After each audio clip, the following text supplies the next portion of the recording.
One thing I noticed here, maliwalas siya, oh. Wala siyang yung poste. Linis na siya, oh. 15. Ito ba yung available? 15. Ano ang next step? Dito tayo niyan. Next na papasok. Road, no? Ito. Kita nyo na. Dito na yung Cheerful 2 natin. Kung isa sa mga questions, pwede bang second floor yan? Kasi nakita ko sa Del House, yung mga end unit lang yung may second floor. Ito na ang sagot sa katanungan natin. Linis na yung isa, oh. So, mayroong mga available tayo na 15. Side by side. Siguro pag lumaki tong ano na yan, no? Puno maganda. So meron. So hindi farm yung sa likod. Perimeter yan or yung fence yan nung warehouse. Pero gusto mong medyo plain lang, pwede yung 15. Maganda dito. Safe, no? Galing. Ayan, ma'am. Kaway-kaway ka, sir. New hairstyle. Ito yung office, ah. Ganda. Yan. Bango? Bango. Kasi, ano pa siya, di ba? Parang very tight pa siya. Apa. Ano naman yung rules? Po extensions ma'am, po pwede pa lang po yun after turnover of the unit ma'am.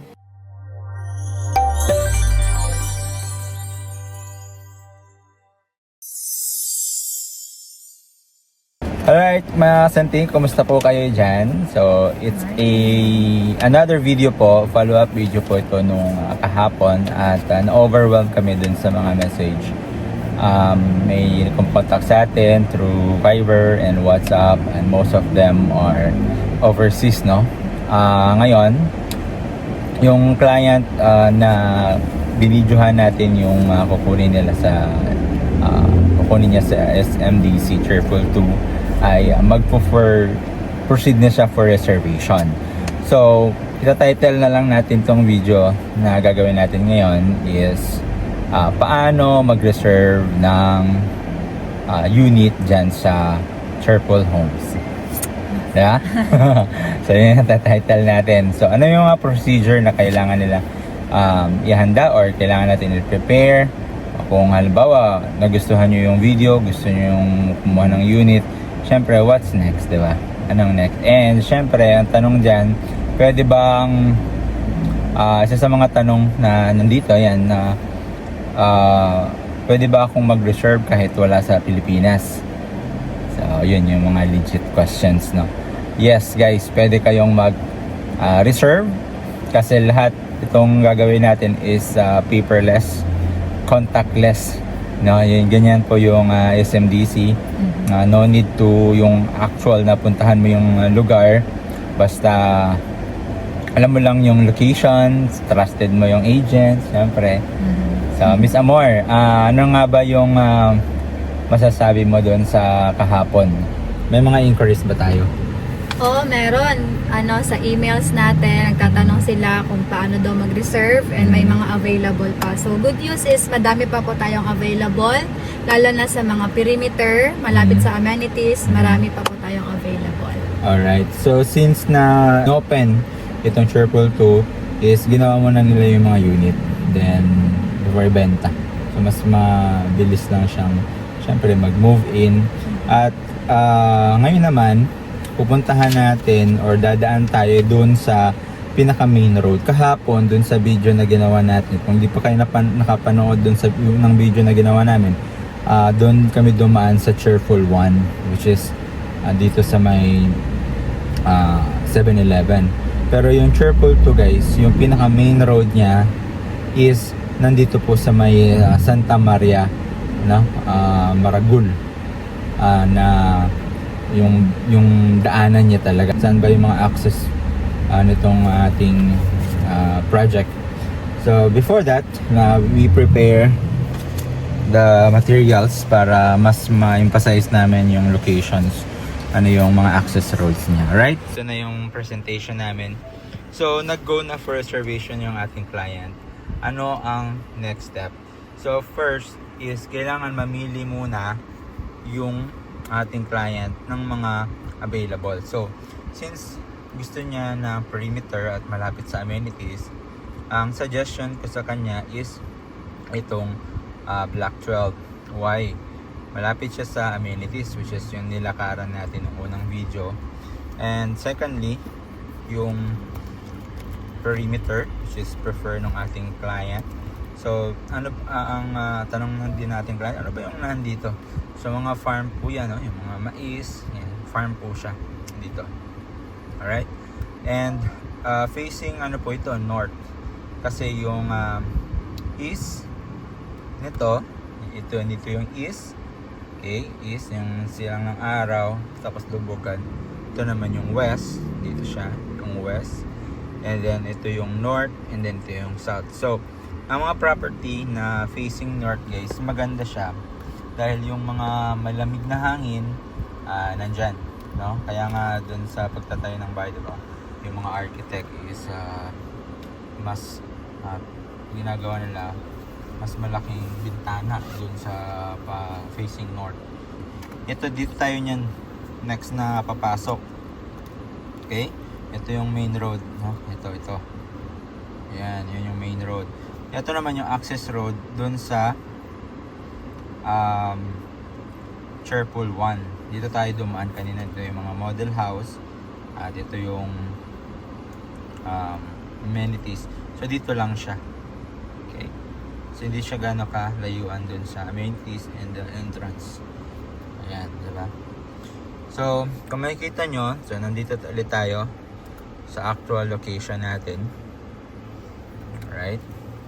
Dito sa actual location natin, which is dito sa office. Ayan. So, kung gusto nyo mga magpalabada, dito lang yun yung office namin. Kung gusto nyo bumili ng mga properties at gusto nyo magstay, meron tayong staycation sa likod nito, no? So, okay. Let's get back dito sa ating presentation.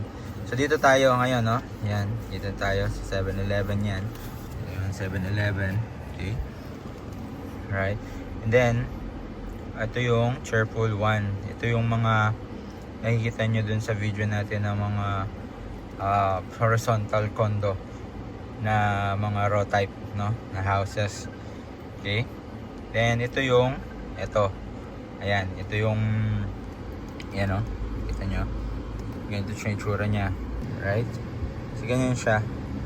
Ito yung access road pagka galing ka ng ito siya. Okay guys, kita nyo, ayan siya.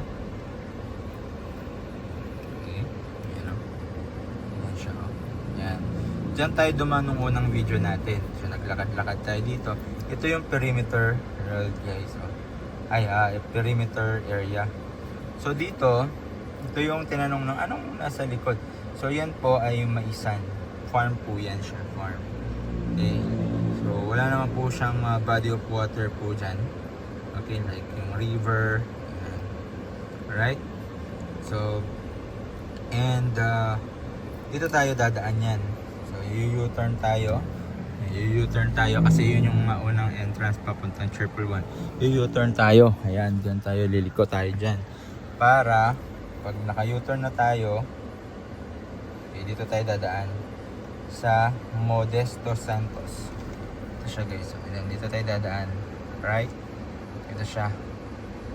Okay, so mas malapit ito sa, ayan o, NLEX.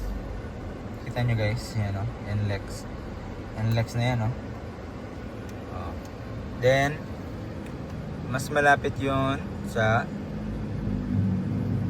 airport. Ayan guys.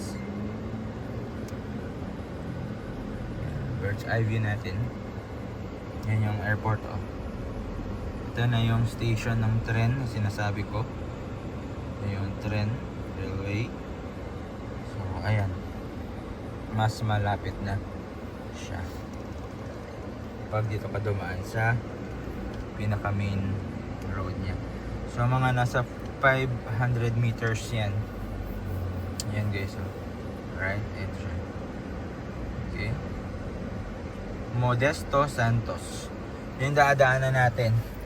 And nakapili na tayo ng yung Block 12.31. So yung Block 12.31, dadaanan na, check natin yan siya, no? So, ayan.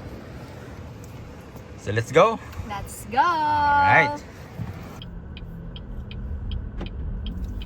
Ayan, naka-U-turn na tayo. Papunta po itong airport, ha? Dadaanan natin.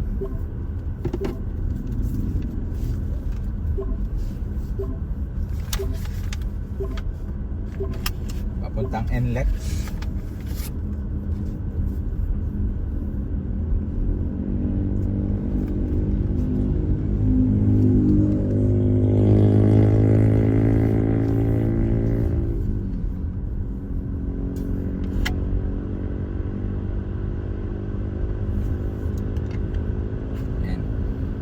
So before pa Philindes. Ayan.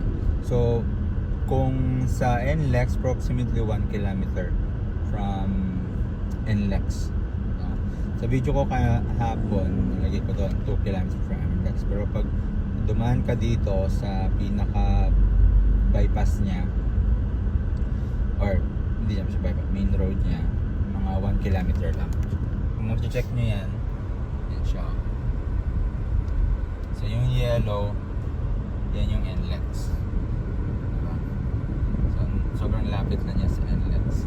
Yan lang yung Modesto. Yan, Modesto Santos. Diyan tayo dadaan. Alright, so ito yung tsura niya. Okay guys, subscribe na kayo guys, ha. Kung if this video help for your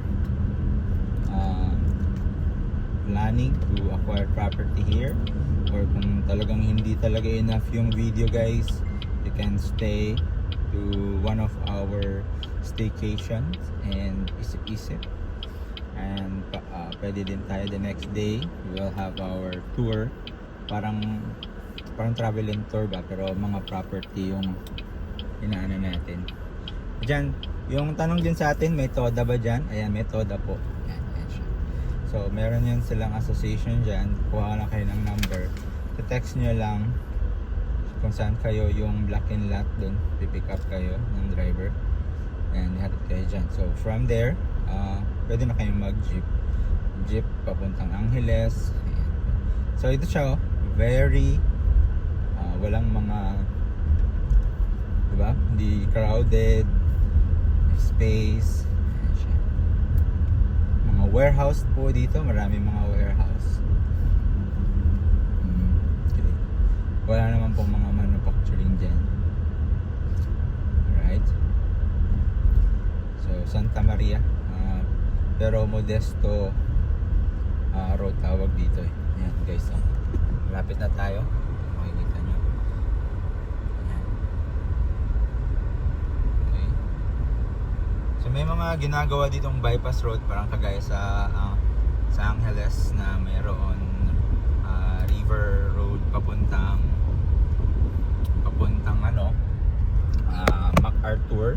So mga bypass road para hindi nadadaan dito sa kabila, no? So ito yung Santa Maria Maragul, yung village na to.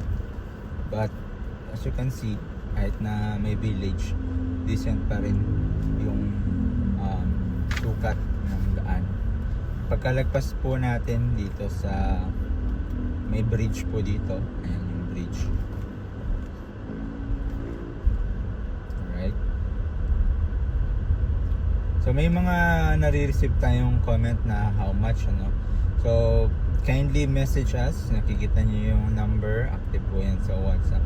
Kasi iba-iba po yung computation niya, depende po sa locations. May mga konting difference, no. So ayan siya. Ayan, may mga ginagawa dito. Ayan, bago po yung bypass road yan, papuntang MacArthur. Ginagawa pa po lang yan. So makikita nyo kung mabubuksan yan. Tingnan nyo siya. Diba? MacArthur na siya. So ayan lang po, makikita nyo na dito na yung cheerful tour natin. Alright.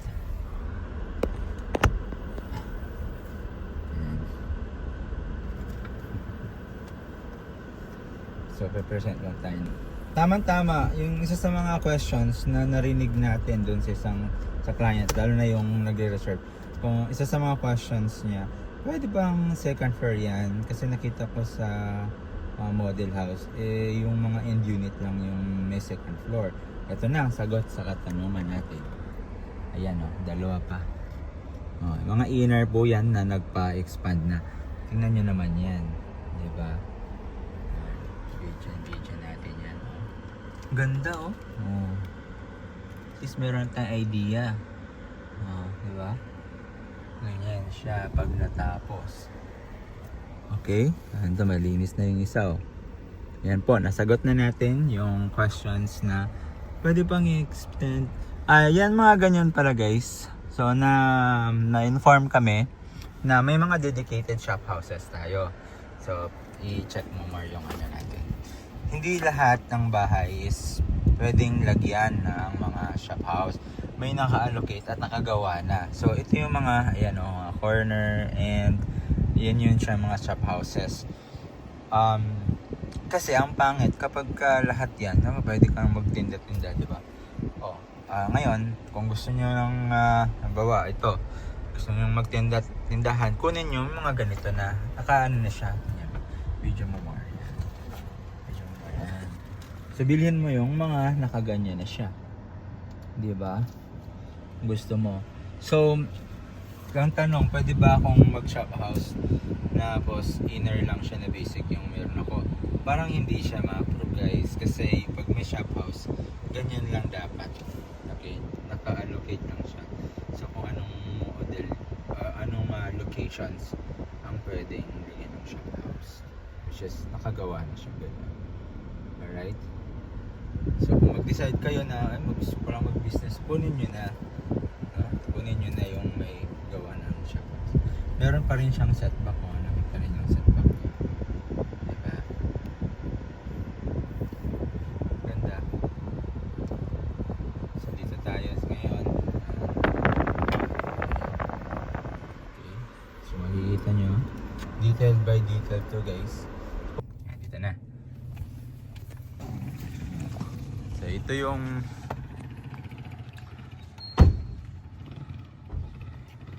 main entrance. So, mayroong mga available tayo na 15. May puno. Yan. Alright. So, one thing I noticed here, maliwalas siya. Wala siyang yung poste. Wala mga poste. Then, side by side. Siguro pag lumaki tong ano na yan, no? Puno maganda. Pero hindi naman yun talagang in ano no, yung basta lang na puno. Malinis na siya oh. 15. Ito ba yung available? 15. 15, 16 eh. Next to ano din pala siya oh. And sa likod, so meron siyang, so hindi farm yung sa likod, perimeter yan or yung fence yan nung warehouse. Okay. I don't know kung Shopee warehouse yan siya eh. Basta malaki siyang warehouse. Okay. And here, may mga available. At tayo more. Ayan, 22. Lot 22, lot 15. 16. mo, 16. 16, meron na siyang careful dito.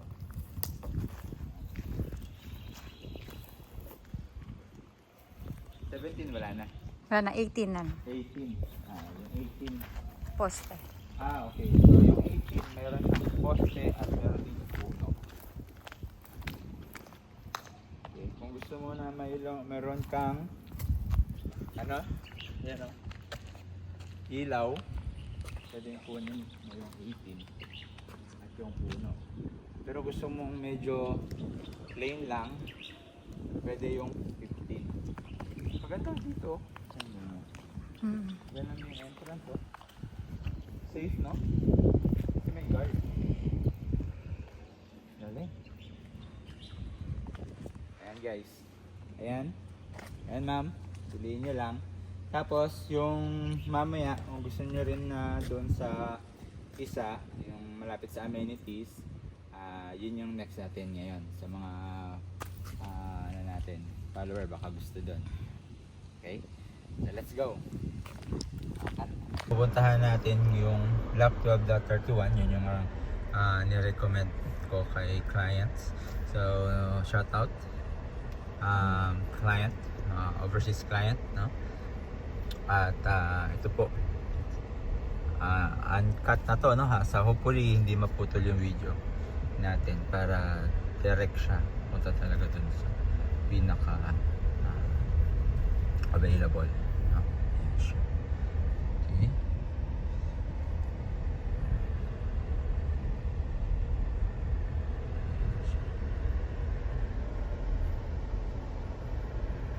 So may mga allocated mga puno talaga siya, oh. And then after dito, makikita mo maliliko lang tayo sa right side para dun sa may amenities. So madadaan yung amenities. Tingnan nyo guys yung kahapon. Diyan tayo yung model house, no? Kung nakapanood kayo dun sa unang video natin, yun yung access road dun sa Cherpool 1. And as you can see, ayan guys, oh.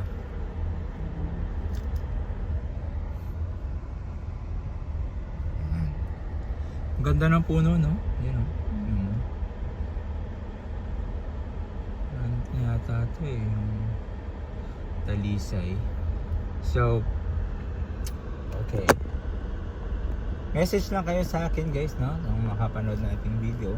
Dahil baka napanood nito 1 month, 2 months, 1 year ago na, malamang hindi na yan yung presyo. So unang-una, hanapan muna namin kayo ng location, and then after the location, ang next step is online orientation guys. So before reservation, i-orient ka muna yung mga kailangan mo na masagot lahat ng mga questions mo. And then pag satisfy ka na, pwede mo nang i-go yung reservation. Online lang lahat guys, sa Zoom, sa Messenger. Yes, so parang group chat yun siya. No, lahat na ng mga inquiries mo, updates mo doon din sa group chat na yun. So, and after that, pwede ka magbayad. Pwede mong auto debit dun sa account mo. Depende siya sa'yo. Okay, so ito yung Block 12 guys, yung kahapon. Alright. And yung lot natin, Block 12.31, yung nirecommend natin sa client. Okay, check natin dahil ngayon pa lang napuntahan. Ito na? Ay, Hams. Tingog sad. Okay, so 37. Oh, meron ng average 4. Meron na siyang, yun kasi yung amenities, so may access point din siya sa amenities. So kung may sasakyan ka, yan yung amenities niya guys, yung basketball court. Kung may sasakyan ka, next to corner, no? Ay, next to end unit, no? Ayan, 31. Ayan, ayun tayo ng country mark. Pakita natin yung passage. Look at that. Dito ka more. Pakita ko lang yung pag dito natin ni-reserve, meron na siyang ganyan. May ilaw na siya. Diba? Okay. Hindi naman siya sa gabal sa parking. Okay, gitang-gitna naman siya. Kasi may mga unit na at parang dito kinain na. Dito ka more. Yan, pakita mo. Napaka diba? So, hindi naman siya kumbaga nakaharang dun sa driveway. Mas kali magkakaroon ng parking dyan. So, check natin. May nagpatayo na dito ng second floor. That's good. Kakabit bahay. Kaya no? Di edited yan yung simoy ng yung birds, chirping birds. Di yan. Diba? Itong may puno na. And, see,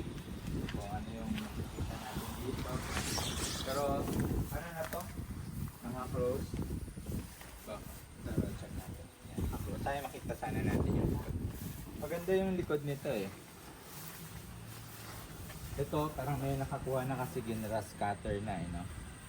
Pero check lang natin sa... Ang maganda niya, next to end unit lang siya. Wala atang access. Dito, makikita mo yung... Ang ganda dito, kasi pwede kang maglagay dyan ng... Kung ba, parang terrace mo na lang yan, no? Tapos makita mo na yan yung Mount Arayat. Galing, di ba?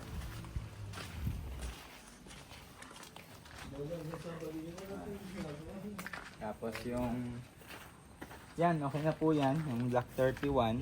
So, since nakahanap na tayo kapag nag-agree na si ma'am, yung sa Block 12, Block 31, ang next step po niyan is mag-group chat kami via Messenger together with the SMDC coordinator para ma-process yung reservations. Ano bang gagawin doon? Siyempre, yung orientation. So, dapat aware siya sa mga ano niya, yung mga questions niya doon lahat sasagutin.